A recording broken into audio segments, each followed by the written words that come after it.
Buenas tardes, estimada tutora. Por este medio le comparto mi video con respecto a las nociones básicas del derecho tributario. Primeramente vamos a dar una definición acerca de qué es el derecho tributario.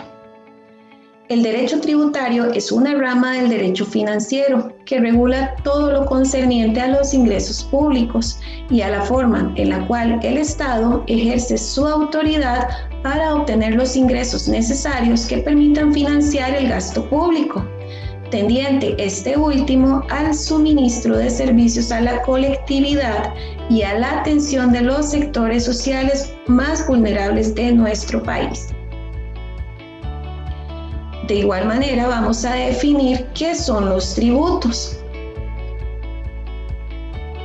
Son tributos las prestaciones de dinero, como por ejemplo impuestos, tasas y contribuciones especiales que el Estado, en ejercicio de su poder de imperio, exige con el objeto de obtener recursos para el cumplimiento de sus fines. Ahora bien, dichos ambos conceptos, procederemos a profundizar un poquito más acerca de lo que son los impuestos, las tasas y las contribuciones especiales, dando inicio refiriéndonos acerca del concepto de los impuestos, los cuales se definen como la cantidad de dinero que el Estado exige de las economías privadas en uso de su poder coercitivo, sin proporcionarle al contribuyente en el momento de pagar un servicio o prestación y que está destinado a financiar los egresos del Estado. La tasa, por su parte, es una suma de dinero que paga el beneficiario o usuario por la prestación de un determinado servicio público.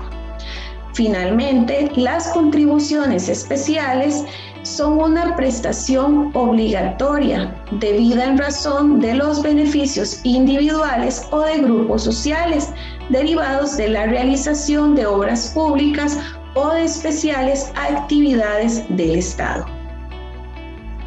Una vez dicho esto, vamos a establecer diferencias entre estos tres términos: impuesto, tasa y contribución especial. La primera de estas dice que en el impuesto el Estado exige el pago de una suma de dinero por acaecer el hecho imponible, esto es, aquel supuesto fáctico consagrado en la ley y que si se da, surge la obligación tributaria. En la contribución, en cambio, se exige una suma de dinero por el aumento del valor de la propiedad ante una obra pública. Y en las tasas siempre existe una contraprestación que es un servicio público. En el caso de la tasa, el presupuesto de hecho es la utilización de un servicio público divisible. Otras diferencias establecen que los impuestos y las contribuciones se exigen en forma obligatoria. En cambio, siguiendo la teoría clásica, la tasa se exigiría solo por existir la voluntad del sujeto al que se le va a exigir, o sea, la voluntad de utilizar o no el servicio público. Por regla general, los impuestos se establecen y gravan con relación a la capacidad económica del afectado. De alguna manera, en el caso de las contribuciones, el mayor valor obtenido de una obra pública es incidiario de dicha capacidad. En las tasas prácticamente este criterio no existe y lo que importa es la existencia o no de la prestación de servicios por parte del Estado, lo que no necesariamente constituye una manifestación de la capacidad económica del obligado. En cuanto a la aplicación del principio de legalidad, se menciona que es menos rígida en su aplicación a las tasas, ya que tiene por objeto el establecer el valor del costo de la prestación. En los impuestos, la base imponible corresponde a la cuantificación del hecho gravado. En cambio, en las tasas, la base imponible y el tributo mismo depende del costo del servicio.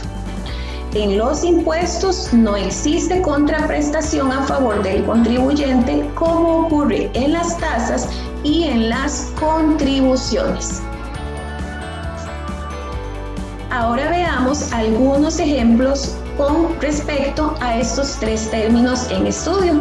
Daremos inicio acerca de los impuestos. Si bien en Costa Rica existen diferentes tipos de impuestos, vamos solamente a mencionar algunos de estos, como por ejemplo lo es el impuesto general sobre las ventas, el impuesto sobre la renta, el impuesto sobre el valor agregado o IVA, el impuesto a los combustibles y el impuesto a la propiedad de vehículos automotores, aeronaves y embarcaciones, entre muchos otros.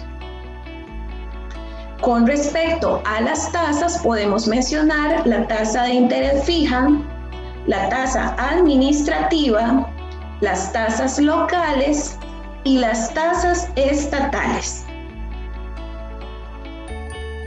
Acerca de las contribuciones especiales, podemos mencionar la contribución de seguridad social y podemos también referirnos a la contribución para el alumbrado y el asfaltado de las calles. Ahora bien, por otra parte, vamos a referirnos un poquito acerca del sujeto activo en la relación tributaria.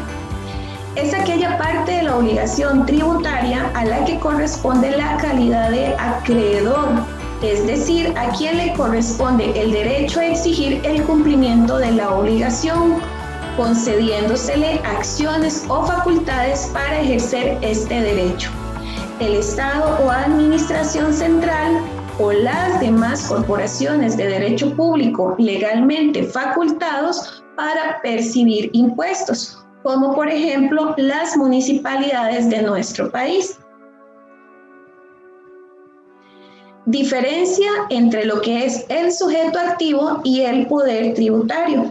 Y primeramente es importante recalcar que no debe confundirse el sujeto activo del poder tributario y el sujeto activo de la obligación tributaria.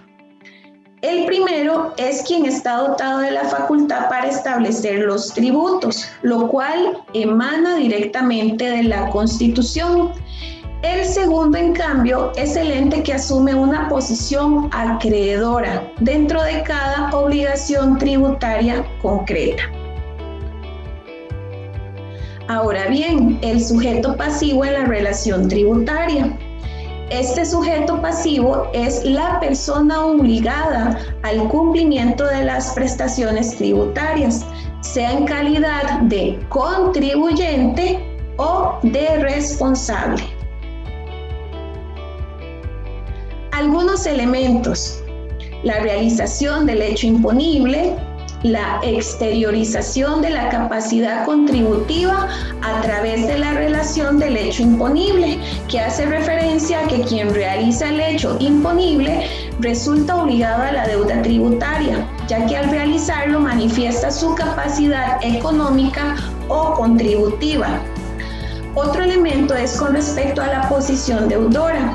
Como consecuencia lógica de la realización del hecho imponible, surge la obligación tributaria respecto de alguien, y ese alguien es la persona respecto de la cual el hecho imponible se constituye en índice directo o indirecto de la capacidad contributiva. Ahora bien, refirámonos un poquito acerca de lo que es la obligación jurídica tributaria. Veamos primeramente una definición al respecto.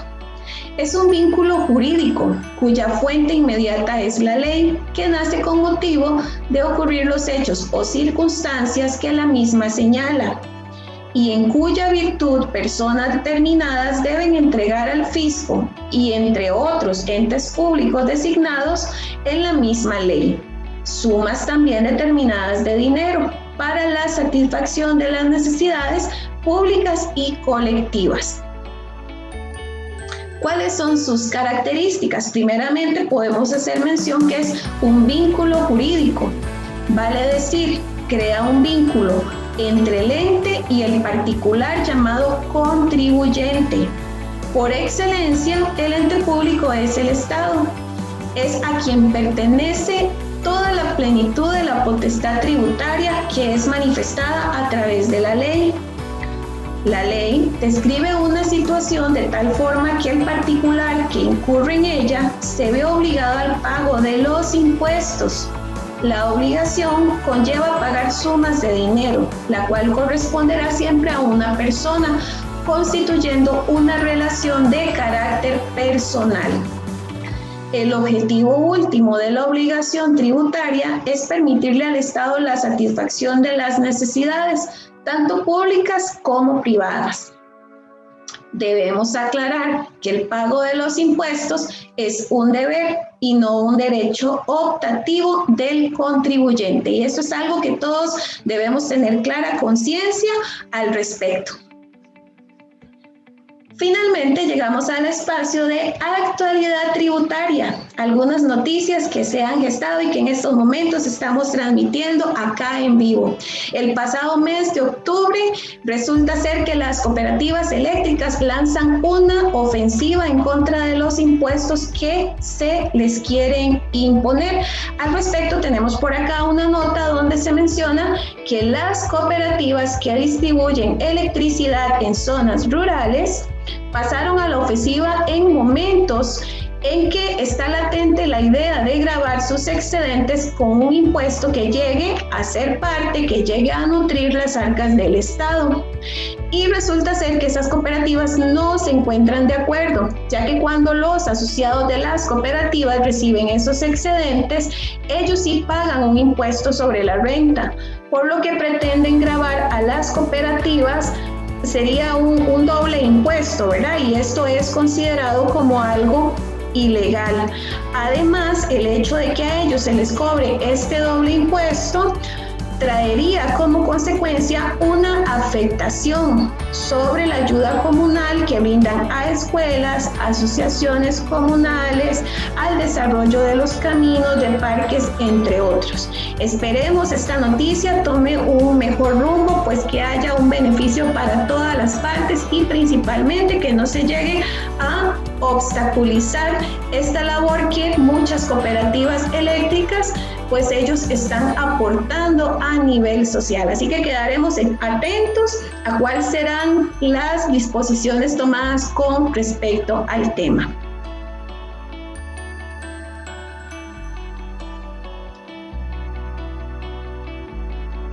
Esto ha sido todo por mi parte. Agradezco mucho la atención brindada. Saludos cordiales. Muchas gracias.